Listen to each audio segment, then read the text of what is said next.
Hola, buenas tardes.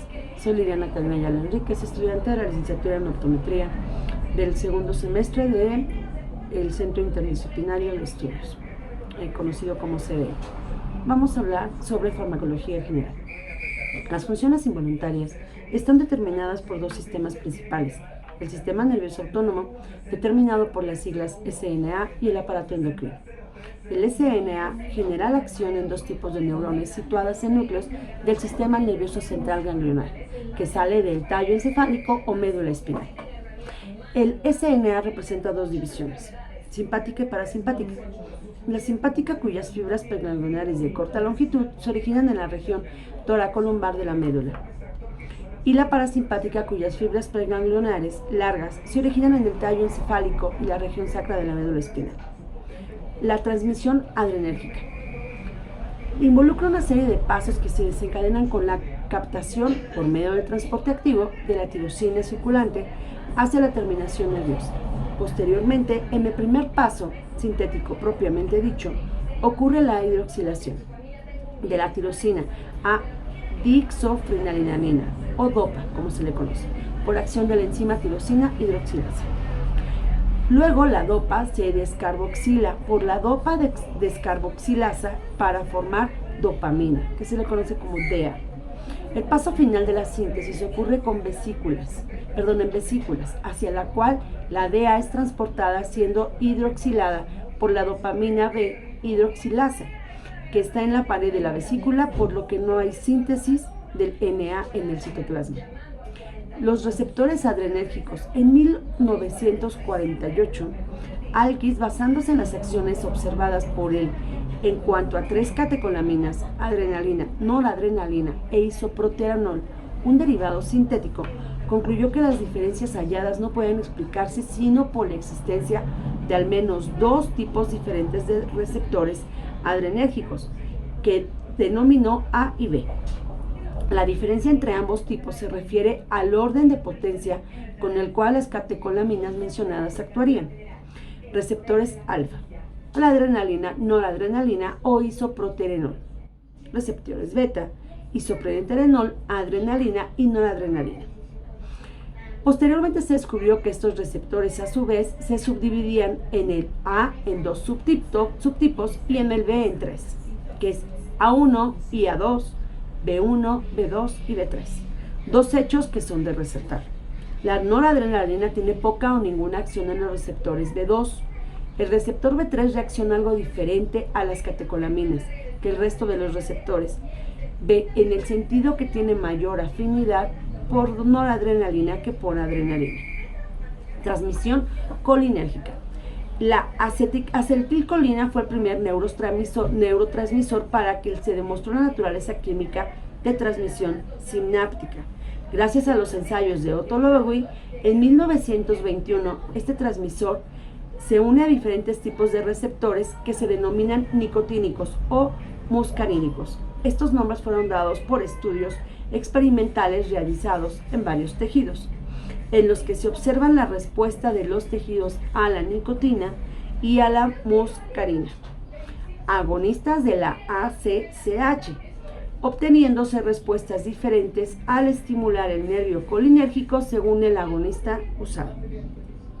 La síntesis de acetilcolina depende de la transferencia de un grupo acetil proveniente de la acetilcoenzima A hasta una molécula de colina, en una reacción que es catalizada por la enzima colinalisintransferasa, conocida como CHAT. Luego de su síntesis, la acetilcolina es almacenada en vesículas sinápticas hasta su liberación, mediada por el estímulo apropiado, excitosis calcio dependiente. Una vez que la acetilcolina pasa al espacio sináptico, puede darse dos eventos distintos: interacción de la acetilcolina con receptores postsimpáticos, sean de tipo nicotínico o muscarínico. Ahora hablemos de la degradación de la acetilcolina. Una vez que la acetilcolina ha sido degradada hasta acetato y colina, esta última es captada por la terminal presimpática para su uso en una nueva síntesis del neurotransmisor. Esta captación es crucial para el buen funcionamiento de la transmisión colinérgica. puesto que la colina no puede ser sintetizada por el organismo. En otras palabras, se trata de un nutriente esencial. Receptores colinérgicos. Las acciones de la acetilcolina resaltan de la activación de receptores ionotrópicos o metabotrópicos, conocidos respectivamente como receptores nicotínicos y muscarínicos.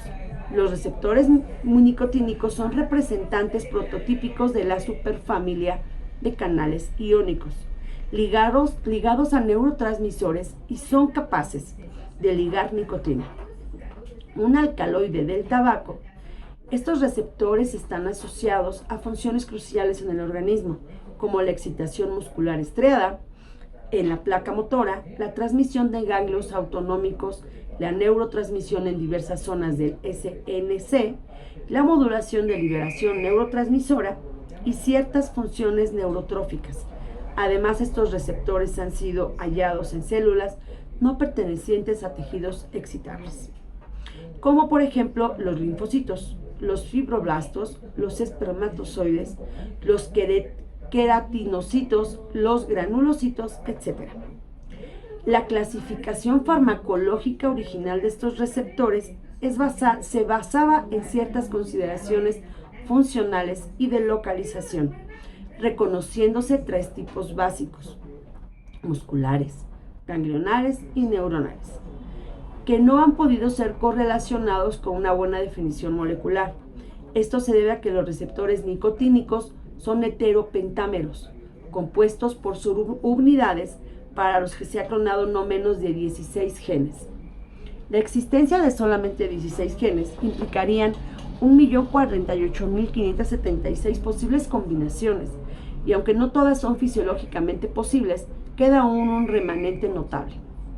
Existe una correlación aceptable entre los aspectos farmacológicos y moleculares de la transmisión muscarínica, existiendo 5 tipos de receptor, M1 y M5, que se diferencian básicamente porque pueden estimular el metabolismo del fosfio nocitor, M1, M3, M5, o inhibir a la adeniciclinasa, M1 y M2. Debe destacarse que la posibilidad de diferenciar molecular y farmacológicamente a estos receptores no quiere decir que se cuente con agentes cuya selectividad sea útil desde el punto de vista clínico. La localización de estos receptores varía ampliamente de tejido a tejido, encontrándose los de tipo M1 fundamentalmente en corteza cerebral e hipocampo, los de tipo M2 en corazón y tronco encefálico y los M3 en músculo liso, glándulas exocrinas y corteza cerebral, los M4 en el neotriado y los M5 en la sustancia negra, sugiriendo regulación de la liberación de dopamina. La farmacología de estos dos grandes sistemas de neurotransmisión se basa fundamentalmente en la existencia de 2 tipos de acciones y de 2 tipos de mecanismos de acción. Con respecto a los 2 tipos de acciones posibles, existen las siguientes posibilidades: fármacos cuya acción semeja y o favorece la activación del sistema respectivo. Se trata de fármacos simpaticométricos, mimifican la activación simpática, o psicomiméticos o colinamimético, mimifican la activación parasimpática. A veces estos tipos de fármacos suelen denominarse simplemente adrenérgicos y colinérgicos. Fármacos cuya acción interfiere negativamente en la activación del sistema respectivo.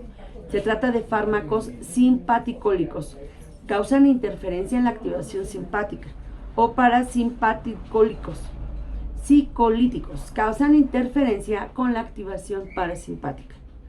Es de destacar que a los fármacos psicolíticos se les suele llamar anticolinérgicos o con exclusión implícita de los agentes que actúan en receptores nicotínicos. Muchas palabras. Con respecto al mecanismo de acción, los fármacos que modifican la función adrenérgica y colinérgica pueden presentar 2 modalidades. Unos de acción directa. Se trata de fármacos que pueden unirse al sitio activo del receptor respectivo o por lo menos se puedan unirse al receptor de tal manera que el sitio activo sea inaccesible. Acción indirecta. Se trata de fármacos que alteran la vía metabólica del hígado, implicando, en otras palabras, que son fármacos capaces de modificar la síntesis, la liberación, el metabolismo y o la captación del neurotransmisor. Aunque en general uno de los mecanismos es predominante, existen fármacos para los cuales ambas posibilidades son ciertas, por lo que se puede considerar que representan un mecanismo de acción mixta. Ahora hablemos de los agonistas colinérgicos. De manera natural surge el concepto de utilizar análogos de la acetilcolina como moléculas que, siendo funcionalmente a este transmisor, pudieran no obstante ser más resistentes a los procesos de eliminación. En otras palabras, deberían de ser fármacos menos susceptibles a la acción de las enterasas plasmáticas y, de ser posible, también habría de ser relativamente resistente a la acción particular de la acetilcolinesterasa. Ahora hablemos de los fármacos colinométicos de acción inmediata. Clínicamente se cuenta con inhibidores de acetilcolinesterinasa en distintos tipos químicos. Carbamatos. Los carbamatos causan una inhibición reversible. Carbamilación, neostigmina, piridostigmina, figostigmina, eserina, ribastigmina. Organofosfarados causan un efecto irreversible, fosforilación, ecotiopato, isofluorofato y otros, endorfino, galantamina, tacrina y donepenecil. Algunos órganos fosfarados de alta liposolubilidad pueden llegar a acumularse en el tejido graso. La mayor parte de los inhibidores de la acetilcolinesterasa sufre metabolismo hepático. Hablemos de su uso clínico. Intoxicación a tropino similar. Existen múltiples compuestos naturales o sintéticos capaces de generar intoxicación por mecanismos anticolinérgicos. En estos casos suele usarse inhibidores de la colinesterasa, sobre todo la fisnotimina. Glaucoma. Los coliniméticos pueden disminuir la presión intraocular del glaucoma primario. Al facilitar el drenaje del humor acuoso, al causar miosis, puede usarse inhibidores de la acetilcolinesterasa o agonistas como agentes únicos o en combinación. Estos agentes son de uso tópico. Miasteria gravis. Se trata de una enfermedad autoinmune en la que hay una destrucción mediana por anticuerpos de receptores nicotínicos, por lo que su densidad disminuye a nivel de la placa, el nivel de la placa neuromuscular, causando la disminución progresiva de la función muscular estriada, que puede llevar incluso a la parálisis de los músculos respiratorios. Generalmente se usan inhibidores de la colinesterasa. Procesos anatómicos del músculo liso suelen ser adquiridos en su mayor parte, sobre todo como complicaciones quirúrgicas, posparto o postraumáticas. La restauración o mayoría de la función muscular lisa en estos casos se logra con el uso de agonistas o de inhibidores de la colinesterasa. Reversión del bloqueo neuromuscular. Esta reversión se logra con inhibidores de la acetilcolinesterasa, siendo la neurostigmina, la peridostigmina y el endrofonio los agentes más frecuentemente empleados, usualmente combinados con antimuscarínicos para prevenir los efectos parasimpaticométicos. Enfermedad de Alzheimer, caracterizada por demencia progresiva y marcada afectación de la memoria.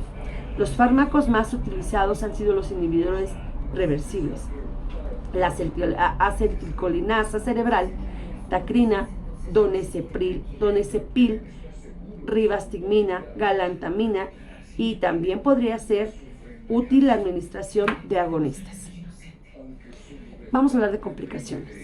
Acidosis metabólica, arritmias ventriculares malignas, daño renal, daños pulmonares, incluyendo la neumonía por aspiración y la posibilidad de edema pulmonar.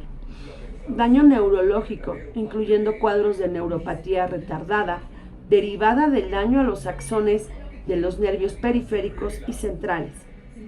Síndrome intermedio, se caracteriza por paresia respiratoria aguda y debilidad muscular, principalmente facial. del cuello y de los músculos proximales de las extremidades.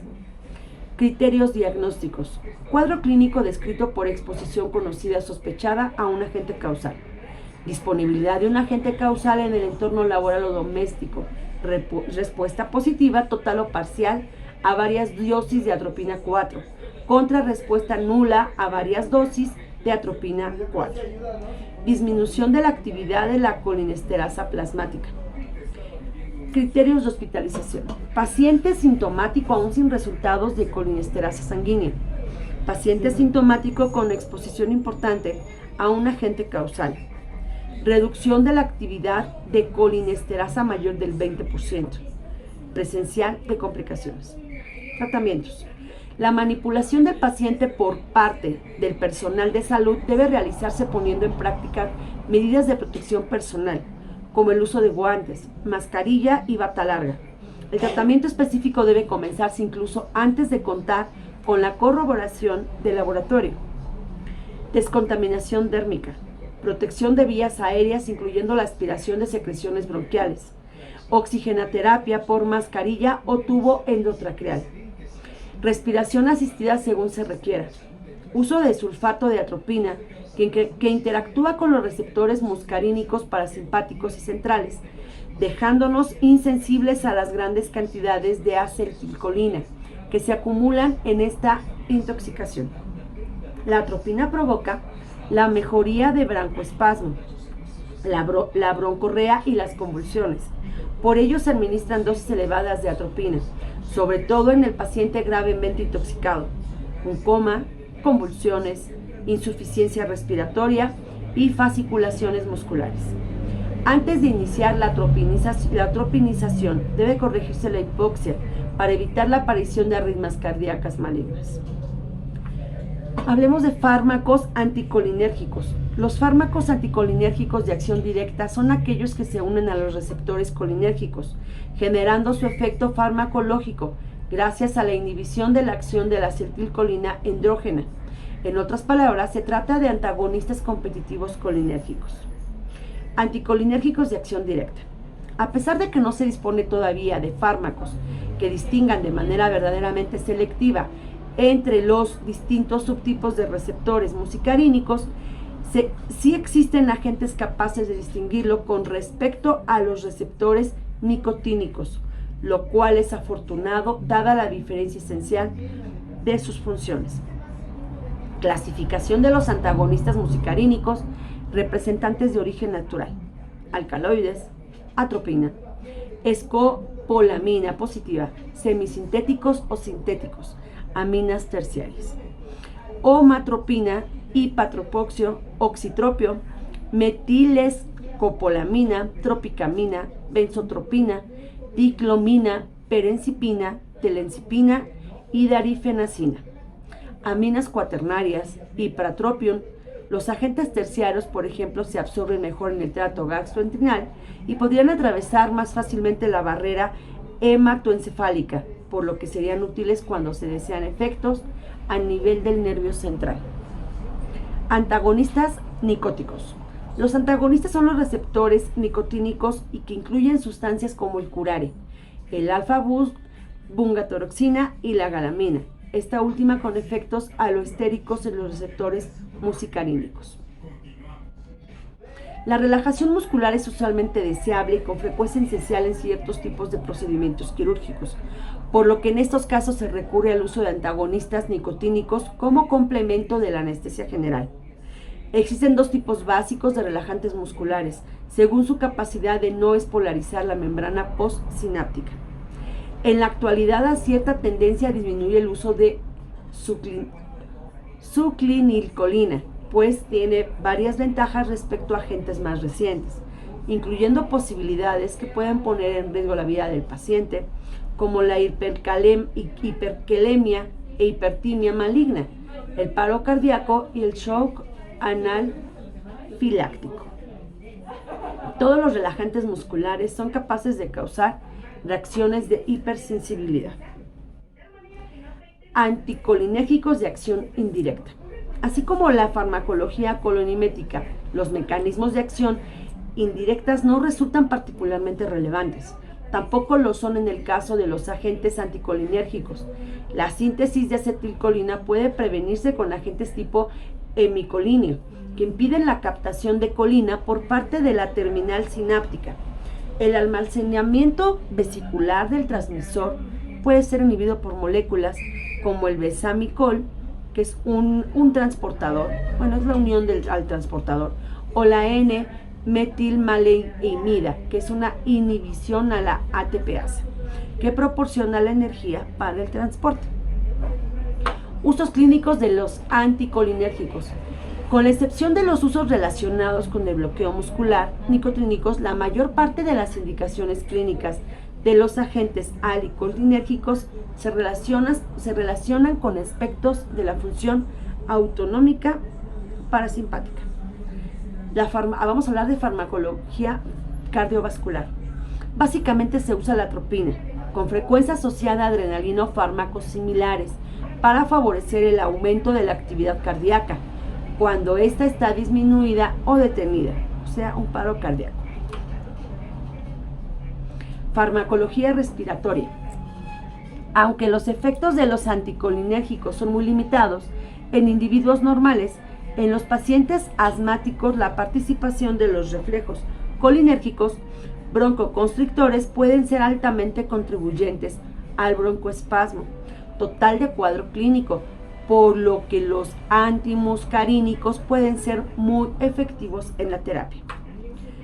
Farmacología gastrointestinal.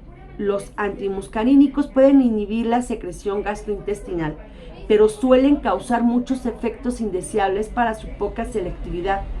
La pirencipina y la telencipina son fármacos que tienen utilidad para la reducción de la secreción gástrica, pues tienen alguna selectividad por el receptor M1. Los agentes antimuscarínicos disminuyen la motilidad intestinal, por lo que pueden ser de utilidad como antieméticos o como antidiarreicos. En este último caso, las acciones antisecretoras pueden ayudar a la consecuencia de efecto farmacológico. Ahora hablemos de farmacología neurológica. Aparte de su efecto digestivo propiamente dicho, los anticolinérgicos tienen acciones centrales que pueden favorecer la consecución de efectos antieméticos, mismos que además implican la posibilidad de efectos contra la cinetosis o mareo del movimiento. Farmacología ocular, la que nos interesa. Básicamente se utiliza para obtener midriasis, con lo que se facilitan los estudios de la retina. Naturalmente la utilización es a nivel tópico, por instilación en el saco conjuntival. Normalmente se prefieren agentes de duración breve, ciclopeltronato o eucatropina, tropicamida, en concentraciones bajas para minimizar la posibilidad de afectar la acomodación. El síndrome anticolinérgico, también conocido como intoxicación atropina o síndrome antimuscarínico, se trata de un cuadro clínico caracterizado por manifestaciones neurotóxicas centrales y periféricas debido al bloqueo del sistema parasimpático muscarínico de la acetilcolina por un agente causal. Sus manifestaciones son sequedad en las mucosas, dificultad para tragar, sed intensa, dilatación pupilar, ciclopegia, visión borrosa, fotofobia, incremento de la presión intraocular o piel seca, caliente y roja, rash monoculopapular o escarlitiforme en cara, cuello y tórax, hipertimia, hipertensión arterial, taquicardia, palpitaciones, distensión abdominal, retención urinaria, dificultad respiratoria, confusión mental, ansiedad, agitación, intranquilidad, espasmos, hiperreflexia, alucinaciones, convulsiones, coma, insuficiencia respiratoria y colapso respiratorio. Se describe al paciente rojo como un tomate, loco como una cabra, seco como una piedra o como el desierto y caliente como el infierno. Acción tóxica. La atropina y los compuestos atropinosimilares antagonizan competitivamente a la acetilcolina en el sitio neuroreceptor muscarínico, ubicado en el SNC, en el receptor M1, en el miocardio en el receptor M2, en el músculo liso de intestino, vejiga, ojo, bronquios y en glándulas sudoríparas, salivales y lagrimales y mucosas está el receptor M3. Criterios de diagnóstico.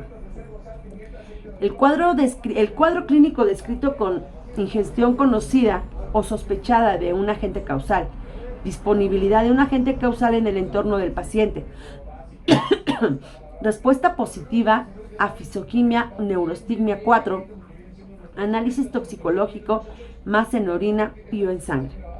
Criterios de hospitalización. Paciente sintomático, persistencia o recidiva a cuadro clínico, posadministración de fisiotigmina, neurostigmina 4. Análisis toxicológico en rango tóxico o letal. ¿Qué tratamiento se hace en esos casos?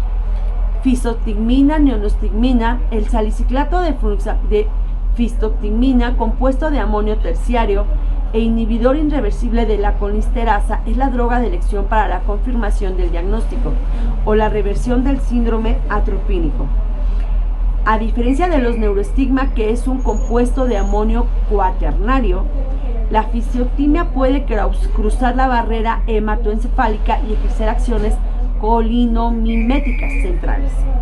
Las indicaciones precisas para su administración son coma, convulsiones, en hipertemia, hipertensión arterial, taquiarritmias y alucinaciones. En las intoxicaciones atropinas, menos severas, solo se aplican medidas de descontaminación interna. La fluidoterapia parental, control de temperatura y el análisis toxicológico. Criterios de alta curación. Paciente asintomático transcurridas de 6 a 8 horas en la última crisis y análisis toxicológico negativo. Fármacos parapsicomiméticos. Los parapsicomiméticos presentan dos tipos básicos de mecanismo de acción, que pueden ser directa o indirecta. Si presentan ambas, se trata de fármacos de acción mixta. Los fármacos agonistas, es decir, los que tienen acción directa, son los de mayor utilidad clínica. Simpaticométicos de acción directa. Agonistas no selectivos, catecolaminas. Los agonistas fundamentales desde el punto de vista de la transmisión simpática son las catecolaminas, de las cuales se encuentran tres de importancia fisiológica, que son la dopamina, la noradrenalina y la adrenalina. ¿Qué es la adrenalina? Así puede determinarse que la adrenalina es un vasodilatador a dosis bajas y un vasoconstrictor a dosis altas, por lo que su efecto sobre la presión arterial diastólica es variable. Este es un ejemplo de autoantagonismo funcional. ¿Qué implica la noradrenalina? Esto implica que la respuesta de la noradrenalina es siempre constrictora y no se compensa con la dilatación B2, por lo que es mucho más intensa de la respuesta constrictora lograda con adrenalina, y esto se esquematiza con la figura con los puntos 3 y 4, tomando el primero como representación de la respuesta de la adrenalina y el segundo como representación de la respuesta a la noradrenalina. Dopamina. Funcionalmente la transmisión dopaminérgica no está particularmente ligada a la adrenérgica, pero dada la semejanza estructural de la dopamina con la adrenalina y la noradrenalina, esta molécula puede modificar la actividad adrenérgica cuando se usa farmacológicamente. La dopamina tiene sus propios receptores, por los cuales presenta naturalmente más afinidad que por los adrenérgicos. De esta manera, si se administra dopamina a bajas dosis, deberán observarse efectos derivados solo a su acción de receptores dopaminérgicos, generando vasodilatación en ciertos lechos vasculares especiales, mesentéricos, coronarios, músculos o esqueléticos. Parte 2. Dopamina. Funcionalmente, la transmisión dopaminérgica no está particularmente ligada a la adrenérgica, pero dada la semejanza estructural de la dopamina con la adrenalina y la noradrenalina, esta molécula puede modificar la actividad adrenérgica cuando se usa farmacológicamente. La dopamina tiene sus propios receptores, por los cuales presenta naturalmente más afinidad que por los adrenérgicos. De esta manera, si se administra dopamina a bajas dosis, debería observarse efectos derivados solo de su acción en receptores dopaminérgicos, generando vasodilatación en ciertos lechos vasculares especiales, mesentéricos, coronarios y en músculos esqueléticos. Cuando se busca una acción adrenérgica cardioselectiva, puede ser conveniente contar con fármacos con efecto B1, puesto que ese es un receptor cardíaco predominante. Para obtener esta selectividad se puede recurrir a dos opciones diferentes de fármacos, con selectividad real por el tipo de receptor citado, o fármacos que puedan considerarse como en condiciones dadas. En ese sentido, es de destacar que la razón más obvia para desear una acción estimulatoria en el corazón es el déficit funcional de este órgano, por lo que los fármacos que sean capaces de activar el receptor B1 serán de particular utilidad en caso de paro cardíaco. Este agente representa una acción directa cardioselectiva, con estimulación directa a los receptores B1. Por ello resulta útil en aquellos casos de insuficiencia cardíaca, que se manifiestan con hipotensión arterial concomitante. No conviene ningún efecto vasodilatador. Agonistas de los receptores alfa-1. Se usan básicamente en la función de su acción constrictora, generalmente asociada a disminución refleja de la frecuencia cardíaca, por lo que hasta cierto punto sus acciones farmacológicas se asemejan a las de la noradrenalina, fenileefrina o la nefazolina. Existe un grupo farmacológico particular que está compuesto por derivados de un hongo conocido como cornezuelo del centeno. Los miembros de este grupo, alcaloides del ergot, son agonistas parciales A1, por lo que su acción vascular depende del tono previo. Funcionan como constrictores en condiciones y como dilatadores. Básicamente se utilizan como parte de la terapia farmacológica de la migraña y para ciertos usos obstétricos, como la prevención de la atonía uterina y el control de las hemorragias posparto. Representantes prototipo de este grupo de fármacos son la ergonovina, que tiene un efecto agonista predominante, y la ergotamina y la dihidroergotamina. Agonistas de los receptores alfa-2. Adrenérgicos. Se encuentran tanto en diversas regiones cerebrales como en localizaciones periféricas, incluyendo tejidos no nerviosos como el hígado y el páncreas. Al considerar la neurotransmisión mediada por estos receptores, se aprecia su presencia tanto en la membrana presináptica como la postsináptica, con función generalmente reguladora en el primer caso. Los presinápticos son particularmente comunes en el sistema nervioso central, nervios periféricos y ganglios autómicos, mientras que los postsinápticos se encuentran en órganos efectores como el músculo liso vascular. Agonistas de los receptores B2. Adrenérgicos. Fármacos que se caracterizan por su acción estimuladora de los receptores B2, adrenérgicos con una acción muy pequeña sobre los B1 pero no nula. Se utilizan básicamente para indicaciones en las cuales generan relajación del músculo liso. Puede ser importante incluyendo la terapia farmacológica del asma, relajación bronquial y de la amenaza del parto prematuro tendría que ver con relajación uterina.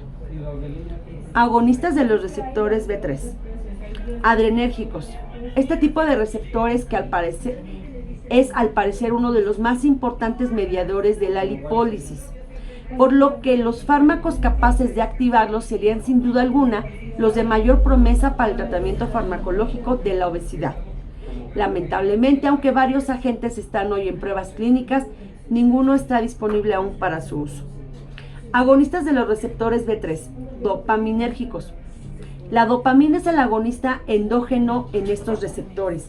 La misma suele utilizarse para que su acción En los receptores adrenérgicos, en la actualidad se cuenta con diversos agentes dopaminérgicos que actúan selectivamente en el receptor D1, como el fonoldopam. Este agente estimula los receptores D1 postsinápticos de las células tubulares renales y de las células del músculo liso, causando un descenso de la resistencia vascular sistémica y un aumento renal del flujo sanguíneo y de excreción de sodio. Desde el punto de vista de la relajación del músculo liso, el mecanismo de acción está dado por la activación de la adenilciclasa, con consiguiente elevación de los niveles de intracelulares de AMPC. Al igual que la dopamina, el fenoldopam tiene efectos vasodilatadores especialmente marcados en hechos especiales, mesentéricos, coronarios, músculo esquelético y en vasos cerebrales. Tanto el comienzo como el final de la desaparición del efecto fonoldopam son rápidos, pues su vida media es de 5 a 10 minutos. Por ello, es útil que el tratamiento de la crisis hipertensivas, simpaticométicos de acción directa.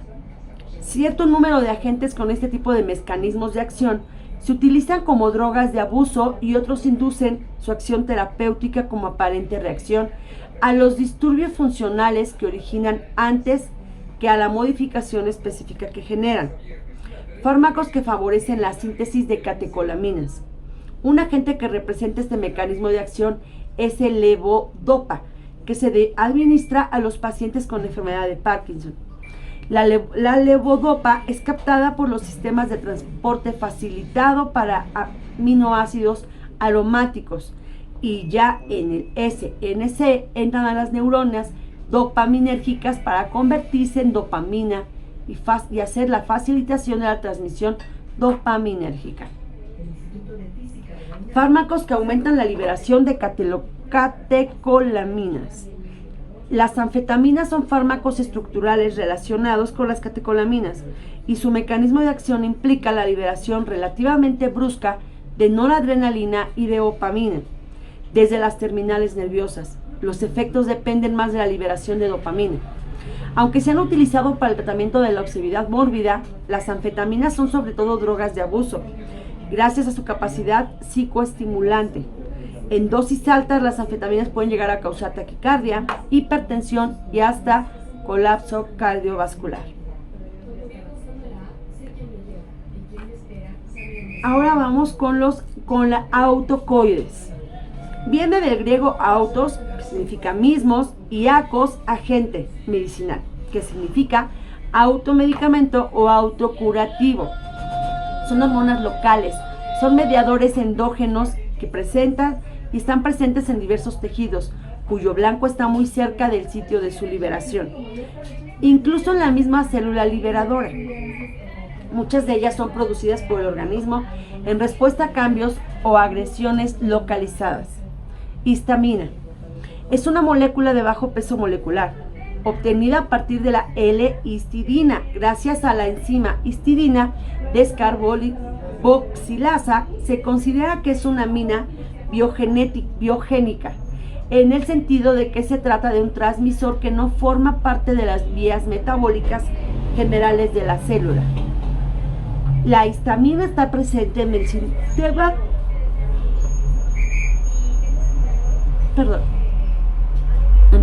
nervioso central, las células parientales de la mucosa gástrica, los mastocitos, los basofilos y muchas otras moléculas.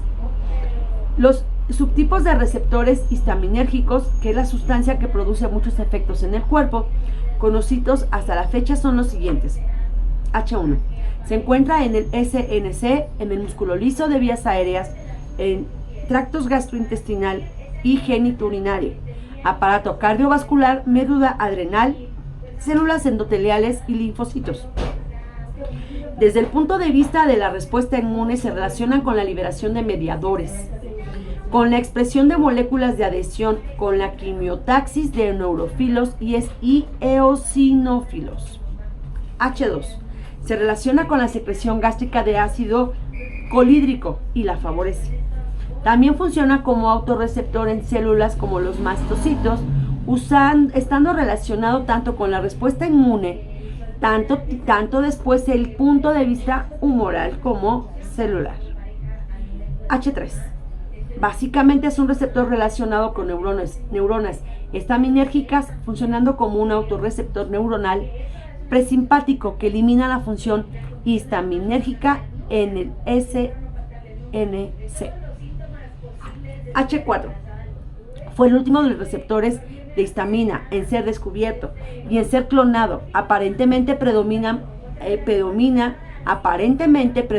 ampliamente en la médula ósea y en células hematopoyéticas periféricas, con una expresión baja en otros tejidos. Farmacología histaminérgica. Al menos desde el punto de vista teórico, la función histaminérgica puede modificarse positiva o negativamente desde el punto de vista farmacológico. Mimetismo histaminérgico o de activación. Mecanismo de acción indirecto. Existen diversos mecanismos que podrían favorecer la liberación endógena de histamina o al menos su mayor permanencia en el sitio de acción. Sin embargo, ninguno tiene la aplicación farmacológica. Farmacología histaminérgica. Al menos desde el punto de vista teórico, la función histaminérgica puede modificarse positiva o negativamente desde el punto de vista farmacológico. Mimetismo histaminérgico o activación. Mecanismo de acción indirecto. Existen diversos mecanismos que podrían favorecer la liberación endógena de histamina o al menos su mayor permanencia en el sitio de acción. Sin embargo, ninguno tiene aplicación farmacológica. Mecanismos de acción directo. Como representantes de este mecanismo se incluyen básicamente los usos clínicos de agonistas histaminérgicos para el diagnóstico de aclorhidria, y el diagnóstico es positivo cuando no se produce secreción ácida por administración de histamina. Antagonismo histaminérgico, y que es por inhibición.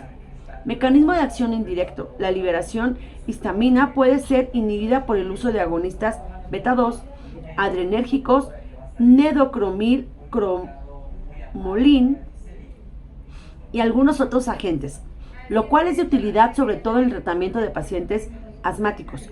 Mecanismos de acción directo. Este mecanismo de acción es el principal de dos grupos farmacológicos de importancia, como lo son los bloqueantes H1 y los bloqueantes H2. Antagonismo funcional, dado por el uso de fármacos cuya acción se contrapone a la mediana por histamina, como sería el caso de los agonistas adrenérgicos, o sea, la adrenalina. Antagonistas H1.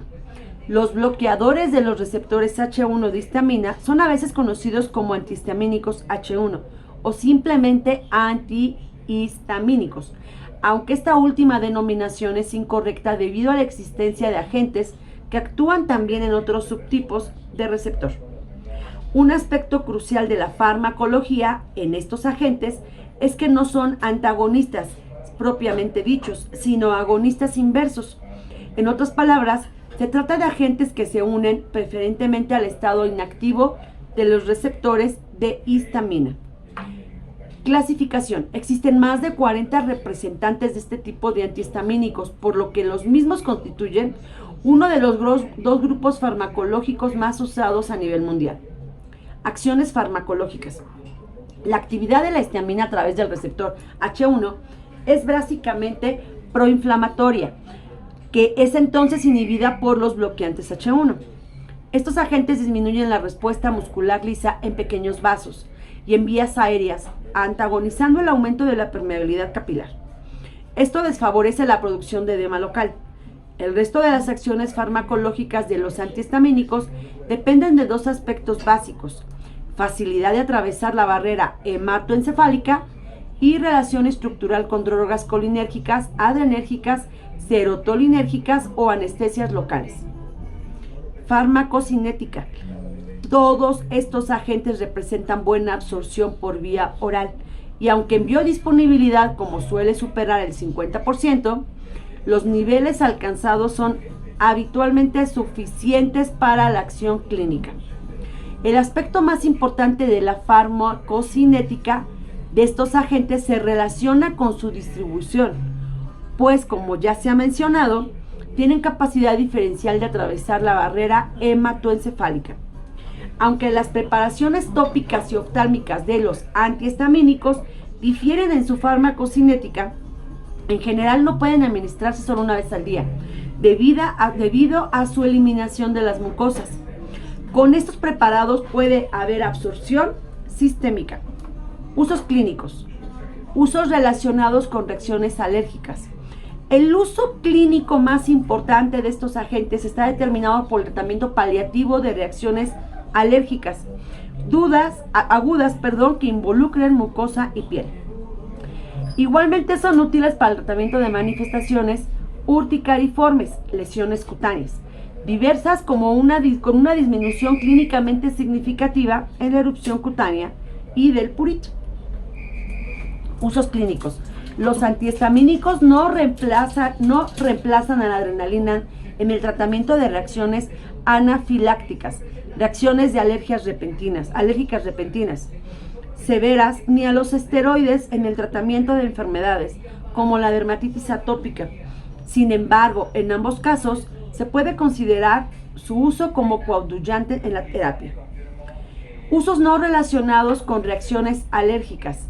Aunque no son de primera elección, los antihistamínicos de primera generación se usan ampliamente en ciertas condiciones relacionadas con el SNC o sistema nervioso central. No es que nos ahorramos la palabra larga. Reacciones adversas medicamentosas. Farmacología. Los antihistamínicos son fármacos que generalmente son bien tolerados, sobre todo los de segunda generación. Las reacciones adversas más importantes por su frecuencia y magnitud son las relacionadas con el sistema nervioso central, y de ahí que sea su toxicidad. Reacciones adversas medicamentosas. Hablemos de la toxicidad en el sistema nervioso central. Puede causar depresión del sistema nervioso central, somnolencia hasta la introducción franca de coma. Este deterioro funcional temporal es de relevancia particular en casos de personas con déficit cognitivo, real o potencial, en ancianos, por ejemplo. Y en el caso de pacientes con empleos en los que el estado de alerta es importante, como choferes, pilotos, etc. Acúfenos. Percibir un sonido que no existe en el entorno, diplopia o midriasis. Excitación paradójica, sobre todo en los niños. Cefalea y aumento del apetito por antihistamínicos. Toxicidad cardíaca. Todos los antihistamínicos tienen cierta capacidad de modificar la función cardíaca, pudiendo generar, aunque raramente, taquicardia, hipotensión o hipertensión. Todas estas manifestaciones de toxicidad son mucho más probables cuando se administran los antihistamínicos en pacientes con enfermedades cardíacas preexistentes y o con desequilibrios electrolíticos, como hipocalcemia, que es un nivel de calcio bajo en la sangre, hipomagneticemia, nivel bajo de magnesia en la sangre. Más palabras difíciles de pronunciar. Vamos a hablar ahora de fármacos antiadrenérgicos. Los agentes antiadrenérgicos se clasifican en dos tipos distintos de mecanismo de acción. Uno, de acción directa. La disponibilidad de agentes directos son de gran eficacia y selectividad. De acción indirecta. Estos fueron los primeros de utilidad clínica, pero ya están casi en desuso. Bloqueantes de los receptores adrenérgicos. Estos agentes actúan en forma selectiva, ocupando los receptores alfa sin estimularlos, logrando su efecto al impedir la acción de las catecolamidas endógenas. Los más importantes son los bloqueadores de los receptores alfa 1, como el pranzosin, terazosin, el doxazosin y el trimazosin. Usos clínicos. En hipertensión arterial, aunque ya no se consideran de primera elección, debido a que en ocasiones no mejora la salud del paciente hipertenso, incluso podría empeorarla. Insuficiencia cardíaca congestiva severa, solo en ciertos casos y asociados a digitálicos y diuréticos. Reacciones adversas. Estos agentes, sobre todo los del prazosin, pueden asociarse a lo que se conoce como el fenómeno de primera dosis. Consiste en hipotensión ortostática que puede llegar a generar la pérdida de la conciencia, Otras reacciones son mareos, palpitaciones, fatiga, náuseas, cefalea, incontinencia urinaria, impotencia, congestión nasal, serostomía, etc. Bloqueadores alfa. Bloqueadores alfa 1 y alfa 2, la fentolamina, la fenoxibenzamina, que son los alcaloides del ergot, dihidroergotoxina, el urapirilo y la indoramina. Bloqueadores adrenérgicos A2. El prototipo es la yombina. Más fácil. Bloqueadores alfa adrenérgicos. Con efecto bloqueador concomitante de receptores beta adrenérgicos, los bloqueantes pueden ser no selectivos cuando se produce un bloqueo competitivo semejante tanto de los receptores adrenérgicos B1 como los B2. Cardioselectivos o B1 selectivos, los cuales a dosis convencionales no presentan casi ningún efecto B2 o ningún efecto B2 o muy limitado. Propiedades adicionales. Bloqueo A agregado. Acción parasimpática minimética, intrínseca, acción estabilizante de membrana, hidrofobicidad, cardioselectividad. Farmacocinética. La farmacocinética depende mucho de la hidrofobicidad. Los agentes hidrofóbicos, propanol, metoprolol, timolol, se absorben rápido y completamente en el tracto gastrointestinal, pero sufren gran efecto de primer paso hepático. Su eliminación es sobre todo hepática. Reacciones adversas. Estos agentes pueden ser bien tolerados por lo que las reacciones adversas son poco frecuentes y tienden a manifestarse en grado leve o moderado. Los agentes hidrofílicos, atenol o esmodol, se absorben incompletamente y se eliminan por el riñón, sin modificación o como metabolitos activos. Algunos betabloqueadores como el bisoprolol son eliminados sustancialmente tanto por la vía hepática como por la vía renal. Reacciones adversas: cardiovasculares, metabólicas, pulmonares, neurológicas, enfermedades isquémicas de miocardio, hipertensión arterial, arritmias cardíacas también. Farmacología serotoninérgica. ¿Qué es la serotonina? Es un mediador clave en la fisiología del estado de ánimo, función vascular y la motilidad gastrointestinal. Ello explica el interés actual en desarrollar drogas que actúen regulando el sistema serotoninérgico. Algunas de ellas incluyen antagonistas del receptor de 5-HT3, inhibidores de la recaptación de serotonina. Sus funciones: como neurotransmisor, la serotonina transmite señales entre las células nerviosas o neuronas para regular la intensidad. Se cree que desempeña un papel clave en el sistema nervioso central y en el funcionamiento general del cuerpo, y especialmente en el tracto gastrointestinal. Receptor de serotonina. Descripción: los receptores de serotonina, también conocidos como receptores de 5-hidroxitriptamina o receptores 5-HT, son un tipo de receptor acoplado a proteínas G y de receptor ionotrópico ubicados en el sistema nervioso central y periférico. Estos median la neurotransmisión tanto excitatoria como inhibitoria. Inhibidores de moxooxidasa. Los inhibidores de la monoamino oxidasa, abreviada IMAO, constituyen de categoría terapéutica a los que pertenece cierto grupo de fármacos antidepresivos y que actúan bloqueando la acción de la enzima monoamino oxidasa. Fueron los primeros antidepresivos existentes en el mercado. Hablemos ahora de migraña. Epidemiología. La migraña es una patología frecuente que afecta alrededor de 1 de cada 2 hombres con una frecuencia duplicada o triplicada en el sexo femenino. Soy una de ellas. La frecuencia del diagnóstico de migraña ha sido aumentado de manera paulatina, posiblemente por mayor conocimiento acerca de la enfermedad.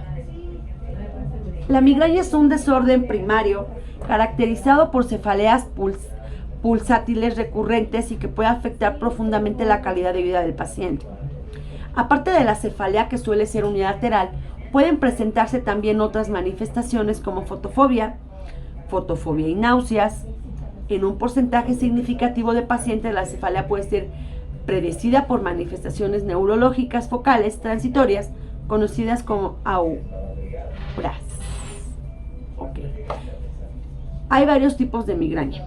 Cefaleas primarias. Se trata del desorden en lo que no se logra identificar un factor patológico, entre otras. Se incluyen en este grupo entidades como la migraña propiamente dicha, la cefalea tensional y las cefaleas por rebote farmacológico. Cefaleas secundarias son aquellas que aparecen como manifestaciones de enfermedades orgánicas subyacentes, como la meningitis o los tumores cerebrales. Acción de los medicamentos, tipos de acción. Primero, los estimulantes. Los estimulantes recetados por los médicos son medicamentos que generalmente se emplean para tratar el trastorno de déficit de atención e hiperactividad y la narcolepsia. Los estimulantes recetados aumentan el estado de alerta y la atención y la energía.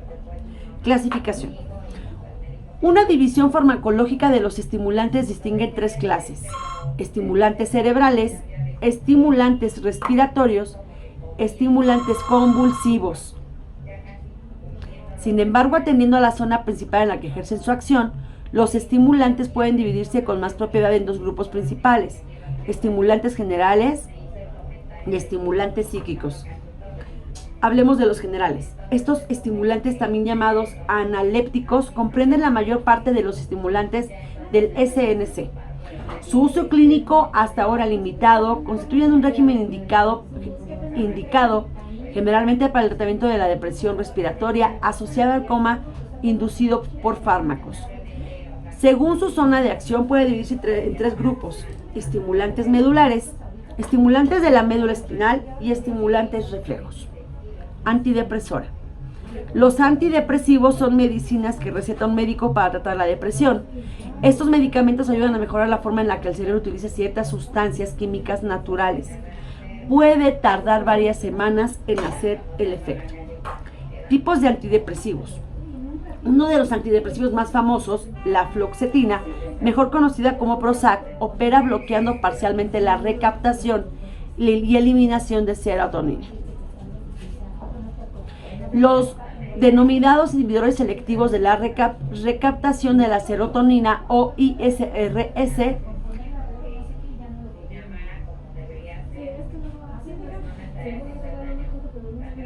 los denominados inhibidores selectivos de la recaptación de serotonina, o ISRS, estas drogas de segunda generación suelen ser tan efectivas como los tricíclicos para tratar la depresión moderada y más segura para personas con glaucoma y sobredosis.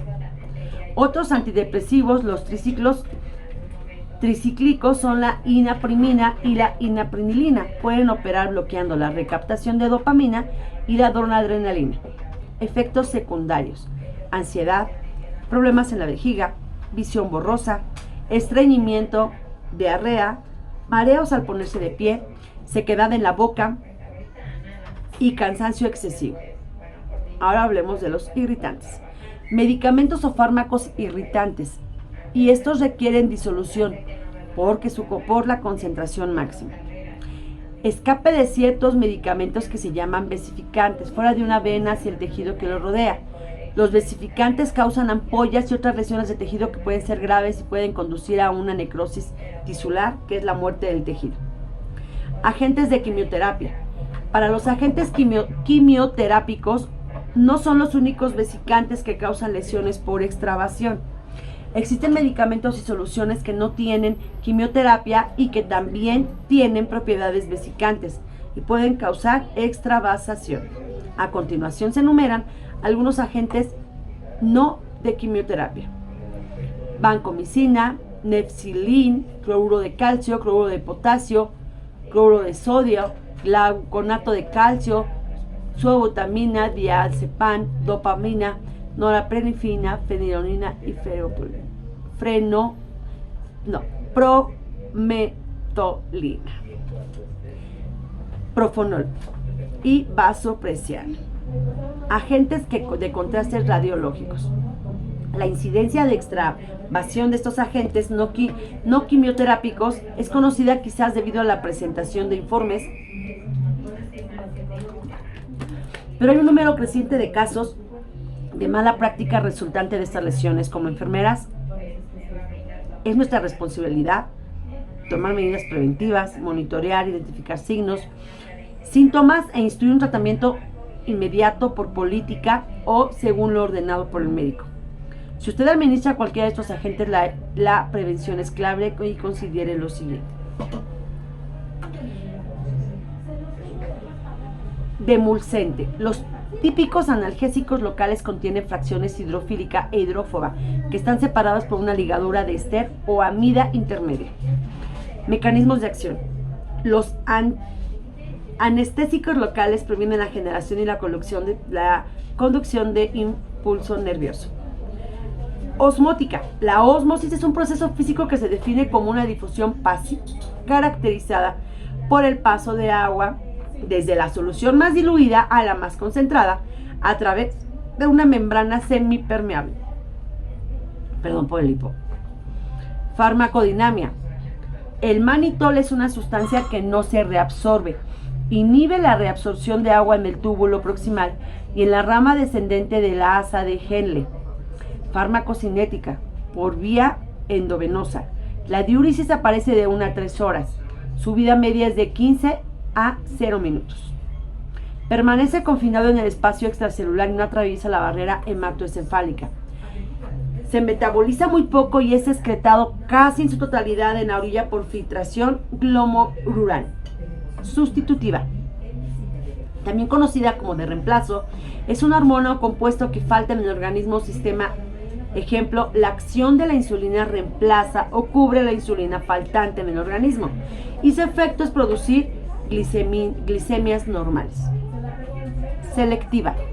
Fármacos poco selectivos, es decir, que su acción se dirige a muchos tejidos u órganos. Fármacos altamente selectivos y afecta principalmente al único órgano o sistema. La configuración de un receptor es tan específica que solo le permite adherirse al fármaco con el cual encaja perfectamente, como la llave encaja en su cerradura.